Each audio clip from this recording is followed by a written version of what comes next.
Exam 4, problem number 27.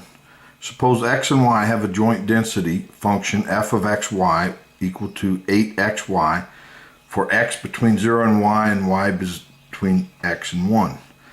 What is the joint density function of w, which is equal to x divided by y, and z, which is equal to y? Problem number 27, we're asked to find the joint density of w and z, where w is defined as x over y and z is defined as y.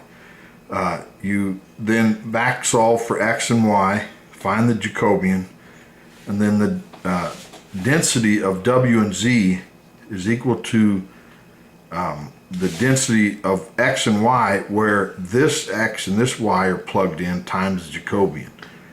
And we're given f of xy, so it's 8 times x, but we plug in wz times z times the absolute value of the Jacobian, which is equal to 8wz cubed.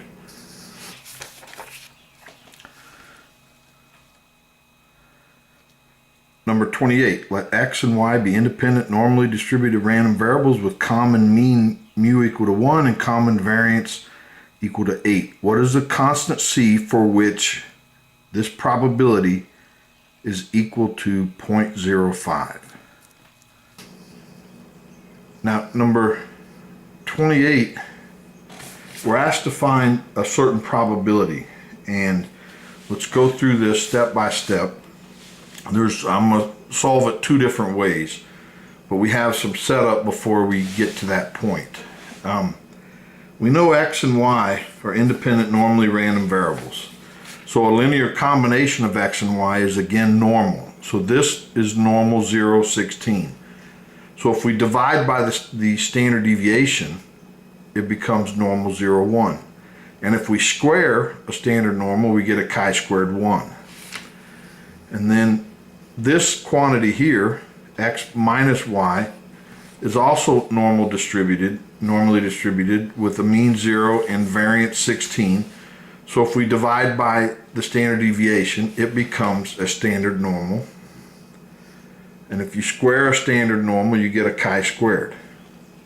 Okay, and so these quantities, we're wanting to find this probability. So if we square each, they become a chi-squared over chi-squared, which is an F distribution. But these two variables have to be, these two quantities have to be independent. So we have to test to see whether they're independent. So let's look at the covariance first. The covariance of the two variables, and then multiply that out, we get this. And then we're given the variance of x, which is 8, and they're independent, so these covariances are 0. And the covariance, or the variance of y, is 8, so this covariance is 0. So now this usually doesn't mean that those two quantities are independent, but because they're normally distributed, they're independent. And so these two quantities are independent, which is a requirement of the F test. It's the ratio of two independent chi-squares. So this is the probability that we want, and we square both sides. And now notice that if we divide this top by 16, which is this, and we divide the bottom by 16, which is this, then we get chi-squares, but those 16s drop out. So this is an F distribution with one numerator and one denominator degrees of freedom. And then we just square this side. So to look in the F table for some value, F being greater than some value equal to 0.05 is 161.45, which means that equals this. Solve for C, you get C equal to 0.35. Okay.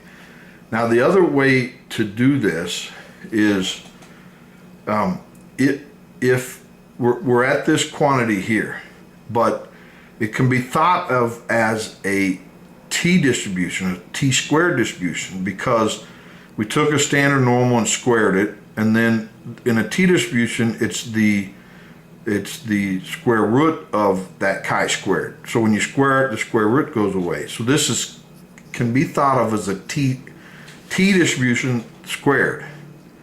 And so we're at this point here, so which means we're at a t distribution, 1 degree of freedom squared. Now whenever you have something squared, we can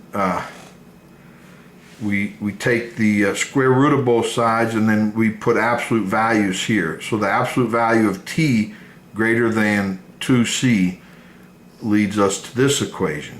But being greater than 2c and less than minus 2c is the same quantity because the t distribution is symmetric.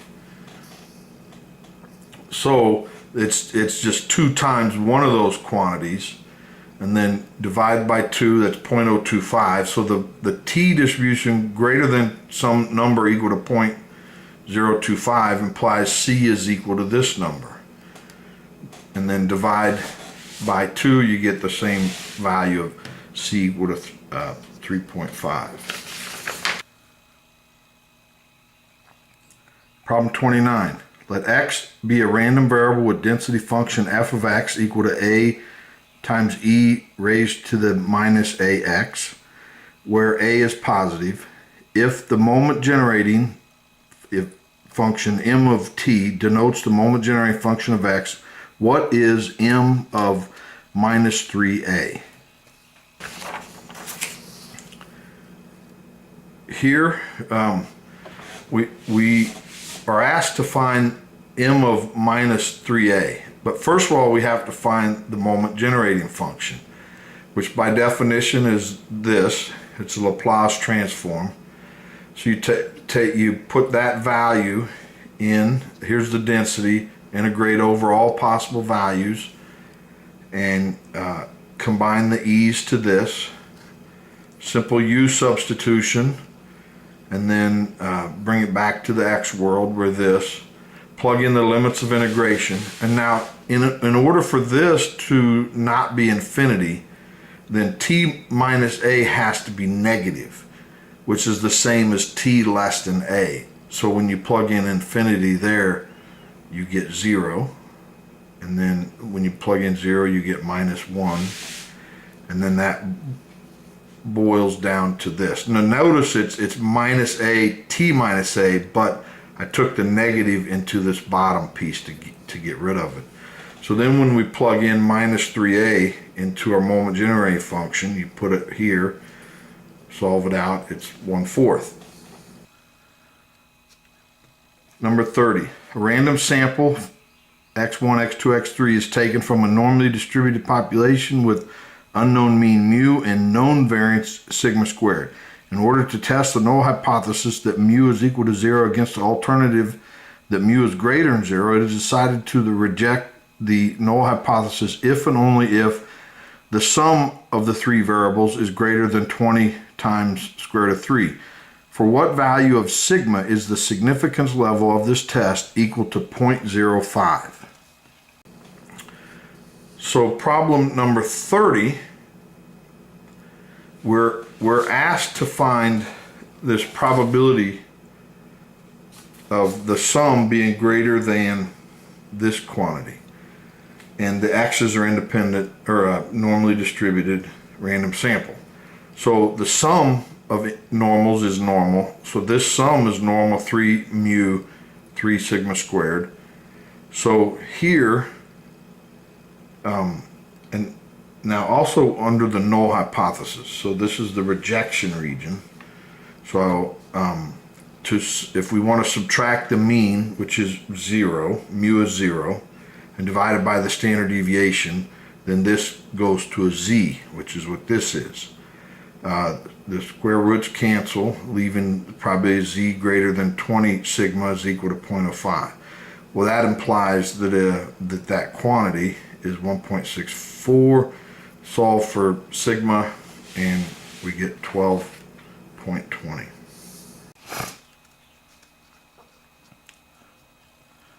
Number 31. Suppose that x is a random variable about which the following hypotheses are to be tested. The null is that x has a uniform distribution on 0 to 1, and the alternative is that X has a normal distribution with mean 0 and variance 1. What is the most powerful test with a significance level of alpha equal to 0.05 based on one observation of X? Now, number 31, we're asked to find the rejection region, the most powerful rejection region, sample size of 1. And so the Neyman-Pearson says if this quantity is too small, less than some constant C, then we're going to reject. So, but the null distribution is that it's normal 0, 1, and then the bottom is a standard normal. So you invert and multiply this fraction, and then when you take up this, that negative goes away and we get this. So you have this quantity less than C, which is this. So now you just start taking constants to the other side. So let's take the radical 2 pi to the other side and we get this. And then we take the natural log of both sides, we get this. Multiply by 2, we get this. Take the square root of both sides. That implies that the absolute value of X is less than C. So now let's regroup here. We know that if we get a value less than 0, we can't be a standard normal 0, 1. So that's part of the rejection region. If we're greater than 1, we're not a normal 0, 1 variable. And then this rejection region we just found. So for the rejection region to be 0.05, it's the probability of all these events happening under the null hypothesis. So if the null hypothesis is true, that X being less than 0 is 0, so that goes away. And under the null, being X greater than 1 is that probability 0, plus this probability.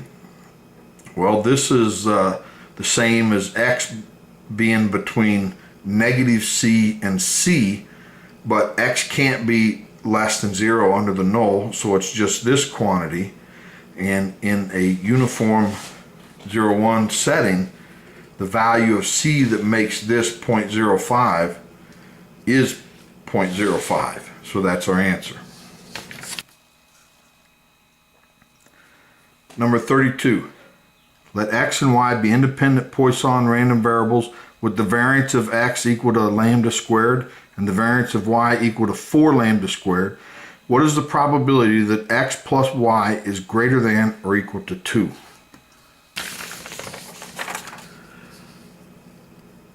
Number 32, we're given that X is Poisson lambda squared. Well, we're actually given that the mean is, the variance is sigma squared, but the mean is also equal to the variance, so it's lambda squared. So that means that X is a Poisson lambda squared.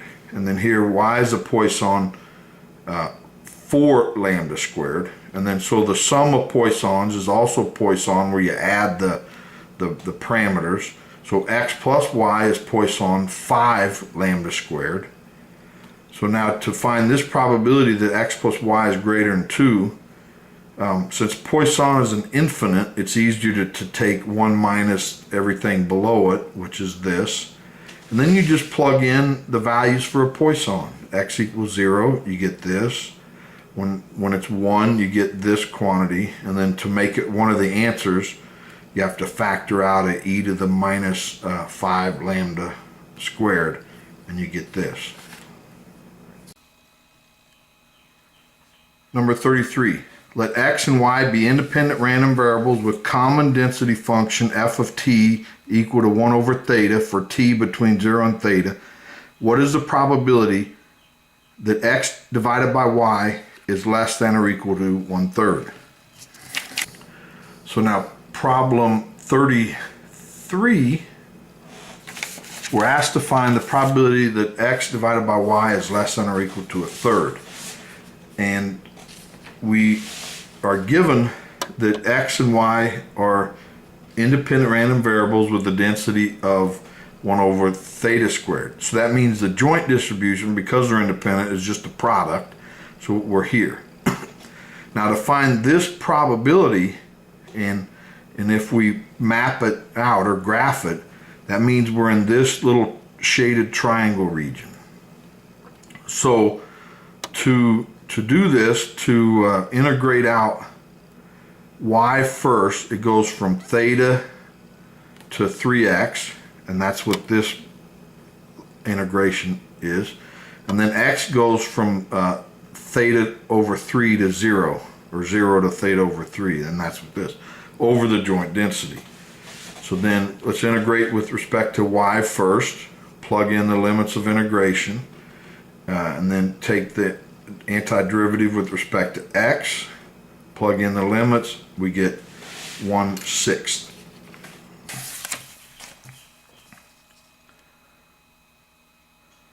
Number 34, let x and y be random variables. The density function of x is f of x equal to 24x squared, where x is between 0 and a half. The conditional density of y given x is g of y given x, which is equal to y divided by 2x squared, and y is between 0 and 2x. What is the form of the marginal density function of y where it is non-zero? So problem 34, we're asked to find the marginal distribution of y. So first let's look to see what is given. F of x is equal to 24x squared, and x is between 0 and 1/2. And we're also given the conditional of y given x is this value, where y is between 0 and 2x. So the joint density of x and y is this product. And then once we know the joint, to find the marginal of y, we integrate out x. So that's what we do. We take the joint density, and since we know these, we're going to use this form. And we're going to integrate out x. And then x, you can see, goes from y over 2 here in a maximum of half, which is those values. So then we plug in the marginal of x and the conditional of y given x, and then that is to this, and then we integrate with respect to x, plug in our values, simplify it to one of the answers, and then we get this. Hope you enjoyed it. More to come. Please subscribe so you're notified when they arrive.